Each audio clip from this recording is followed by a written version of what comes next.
Live. And I'm Chuck Fela, and on behalf of goRIA, Fueled by Investment News, welcome to the Orion Ascent Conference. We are on location, and we'll be here for the next couple of days. And whenever I do these on location segments, I always like to start off big.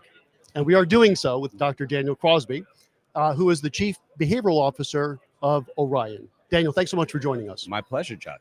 So if Daniel's here, that means we are talking about BFI, behavioral finance. And when I say he is the expert in BFI, he literally wrote the book on it. Yeah. So I'm really pleased that you're taking some time to talk with us today. No, absolutely. Thrilled to be here. Fantastic. All right, so let's start off a little broadly. Behavioral finance, for the few advisors that haven't heard that term yet, because it's super popular. Yeah. Give us a little overview on what exactly that is. So, behavioral finance is just finance that accounts for the messiness of human nature, right? A lot of our traditional economic models were modeled after an idea of sort of perfect decision making, maximizing utility, and things like that. Behavioral finance says we're predictably irrational, and that there's mistakes that we make rather systematically, and how can we design systems and processes that help people overcome those and maximize wellness as well. I think that's so important. So I've been an advisor for 30 years. So I started off in the 90s in New York City, cold calling and selling stocks. So how things have changed, right? So I tell, especially younger advisors now, if you are looking to build a book of business because you're going to beat the market on that basis alone, good luck. And be ready to get new clients every single year because you will inevitably be wrong. Right. So instead, they should be focusing on planning. And a big part of planning is behavioral finance. How are you seeing advisors at Orion implement that? Well, you're exactly right. So our CEO, Natalie, shared some amazing stats this morning.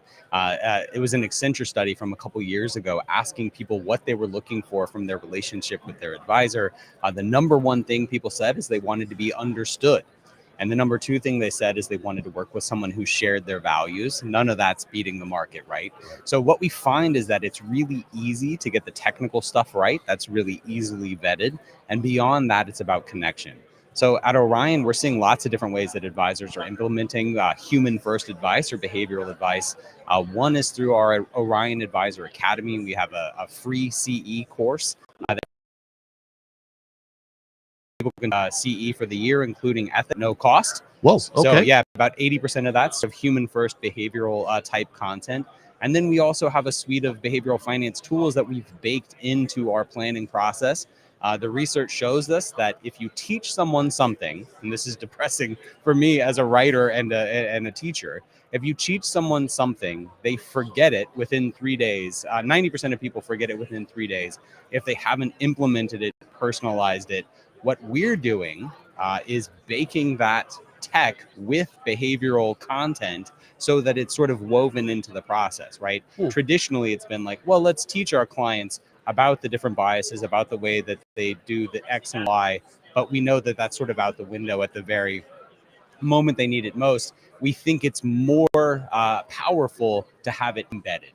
That makes a ton of sense because, and conferences are a good example of that, right? We come to these conferences, we get all excited, we get all juiced up, but we get back and life takes over.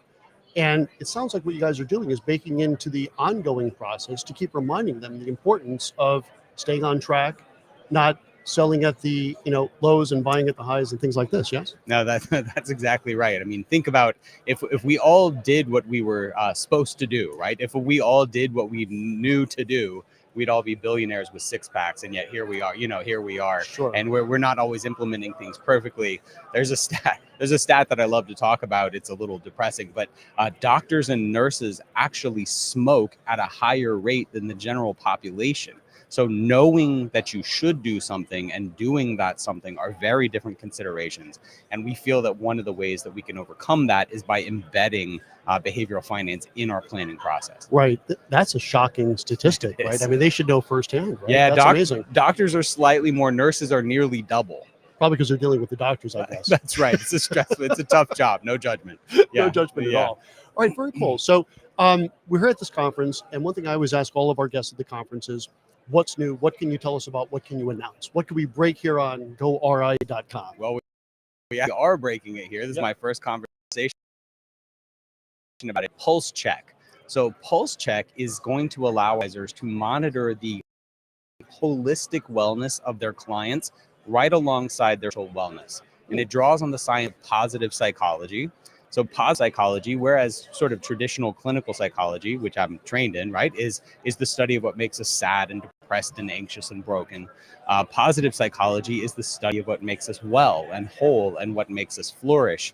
And so what Pulse Check is a very quick little 2-3 minute assessment that your clients can take, score themselves across 6 dimensions, things like happiness, engagement, advancement, relationships, truth, and strength, and see holistically how well they're flourishing and where there's gaps between where they want to be and where they are.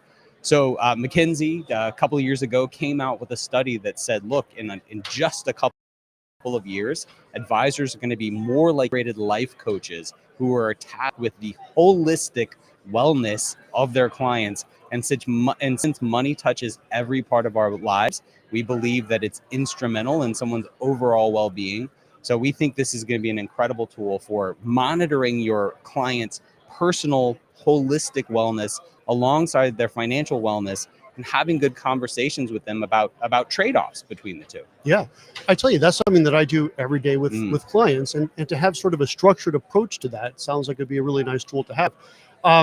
Perhaps you would come on again and do maybe a full podcast on that, because I think that'd be great content for our audience here. Love to. Easy yes. Yeah, absolutely. Okay, well, I think we'll end on that.